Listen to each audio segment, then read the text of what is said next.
నిర్గమకాండము 13వ అధ్యాయము. మరియు యెహోవా మోషేతో ఇలాగ సెలవిచ్చెను, ఇశ్రాయేలులలో మనుషుల యొక్కయు పశువుల యొక్కయు ప్రథమ సంతతి అనగా ప్రతి తొలిచూలు పిల్లను నాకు ప్రతిష్ఠించుము, అది నాదని చెప్పెను. మోషే ప్రజలతో నిట్లనెను, మీరు దాసగృహమైన ఐగుప్తు నుండి బయలుదేరి వచ్చిన దినమును జ్ఞాపకం చేసుకొనుడి. యెహోవా తన బాహుబలం చేత దానిలో నుండి మిమ్మును బయటకు రప్పించెను. పులిసిన దేదియు తినవద్దు. అబీబను నెలలో ఈ దినమందే మీరు బయలుదేరి వచ్చితిరి గదా.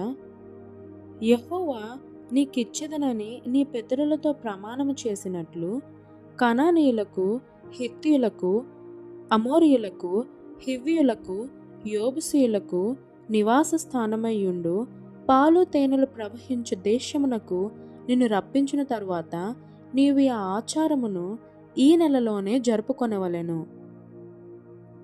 7 దినములు నీవు పొలియని రొట్టెలను తినవలెను. 7వ దినమున యెహోవా పండుగ ఆచరింపవలెను. పులియని వాటినే 7 దినములు తినవలెను. పులిసిన దేదియు నీ యొద్ద కనబడకూడదు. నీ ప్రాంతములన్నిటిలోనూ పొంగినదేదియు నీ యొద్ద కనబడకూడదు. మరియు ఆ దినమున నీవు నేను ఐగుప్తులో నుండి వచ్చినప్పుడు యెహోవా నాకు చేసిన దాని నిమిత్తము పొంగని రొట్టెలను తినుచున్నానని నీ కుమారునికి తెలియచెప్పవలెను. యెహోవా ధర్మశాస్త్రము నీ నోట నుండునట్లు బలమైన చేతితో యెహోవా ఐగుప్తులో నుండి నిన్ను బయటికి రప్పించినటకు ఈ ఆచారము నీ చేతి మీద నీకు సూచనగాను నీ కన్నుల మధ్య జ్ఞాపకార్థముగా ఉండును. కాబట్టి ప్రతి సంవత్సరము ఈ కట్టడను దాని నియామక కాలమున ఆచరింపవలెను. యెహోవా నీతోనూ నీ పితరులతోనూ ప్రమాణము చేసినట్లు ఆయన కనానీయుల దేశంలోనికి నిన్ను చేర్చి దానిని నీకిచ్చిన తరువాత ప్రతి తొలిచూలు పిల్లను నీకు కలుగు పశువుల సంతతిలో ప్రతి తొలి పిల్లను యెహోవాకు ప్రతిష్ఠింపవలెను. వానిలో మగ సంతానము యెహోవాదగును. ప్రతి గాడిద తొలిపిల్లను వెల ఇచ్చి విడిపించి దానికి మారుగా గొర్రెపిల్లను ప్రతిష్ఠింపవలెను. అట్లు దానిని విడిపించిన ఎడల దాని మెడను విరగదీయవలెను. నీ కుమారులలో తొలిచూలి అయిన ప్రతి మగవానిని వెల ఇచ్చి విడిపింపవలెను. ఇక మీదట నీ కుమారుడు ఇది ఏమిటని నిన్ను అడిగినప్పుడు నీవు వాని చూచి, బాహుబలము చేత యెహోవా దాసగృహమైన ఐగుప్తులో నుండి మనలను బయటికి రప్పించెను.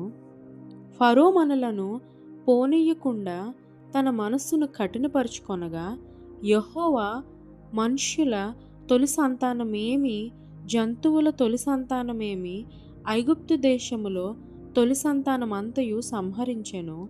ఆ హేతువు చేతను నేను మగదైన ప్రతి తొలిచూల పిల్లను యెహోవాకు బలిగా అర్పించుదును. అయితే నా కుమారులలో ప్రతి తొలి సంతానము వెల ఇచ్చి విడిపించుదునని చెప్పవలెను. బాహుబలము చేత యెహోవా మనలను ఐగుప్తులో నుండి బయటికి రప్పించిన గనుక ఆ సంగతిని నీ చేతి మీద సూచన గాను నీ కన్నుల మధ్య లాలట పత్రికగాను ఉండవలెనని చెప్పెను. మరియు ఫరో ప్రజలను పోనీయగా దేవుడు ఈ ప్రజలు యుద్ధము చూచినప్పుడు వారు పశ్చాత్తాపపడి ఐగుప్తుకు తిరుగుదురేమో అనుకొని ఫిలిష్తీయుల దేశము సమీపమైనను ఆ మార్గమును వారిని నడిపింపలేదు. అయితే దేవుడు ప్రజలను చుట్టుదారియగు ఎర్ర సముద్రపు అరణ్య మార్గమును నడిపించెను. ఇశ్రాయేలీయులు యుద్ధ సన్నద్ధులై ఐగుప్తులో నుండి వచ్చిరి. మరియు మోషే యోసేపు ఎముకలను తీసుకొని వచ్చెను. అతడు దేవుడు నిశ్చయముగా దర్శనమిచ్చెను. అప్పుడు మీరు నా ఎముకలను ఇక్కడ నుండి తీసుకొని పోవలెనని ఇశ్రాయేలుల చేత రూఢిగా ప్రమాణము చేయించుకొని ఉండెను. వారు సుక్కోతు నుండి ప్రయాణమైపోయి అరణ్యము దగ్గరనున్న ఏతాములో దిగిరి. వారు పగలు రాత్రియు ప్రయాణము చేయనట్లుగా యెహోవా త్రోవలో వారిని నడిపించుటకై పగటివేళ మేఘస్తంభంలోను, వారికి వెలుగిచ్చుటకు రాత్రివేళ అగ్నిస్తంభములోను ఉండి వారికి ముందుగా నడుచుచూ వచ్చెను. ఆయన పగటివేళ మేఘస్తంభమునైనను రాత్రివేళ అగ్నిస్తంభమునైనను ప్రజల ఎదుట నుండి తొలగింపలేదు.